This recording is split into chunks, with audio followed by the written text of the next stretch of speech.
The proposal of our rocket stove. What is a rocket stove? To understand why the rocket stove is called a rocket stove, it's crucial to understand how it works.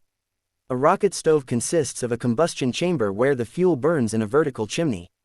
Part of what makes rocket stoves so efficient is that their vertical chimneys are insulated, meaning almost all of the heat moves upward. The vertical chimney is tall enough to ensure fuel fully combusts before the flames reach up to the cooking surface. What is a rocket stove used for? A rocket stove has many uses, including heating, cooking, water heating, and more. Most common is the portable rocket stove used for camping and other outdoor recreation activities.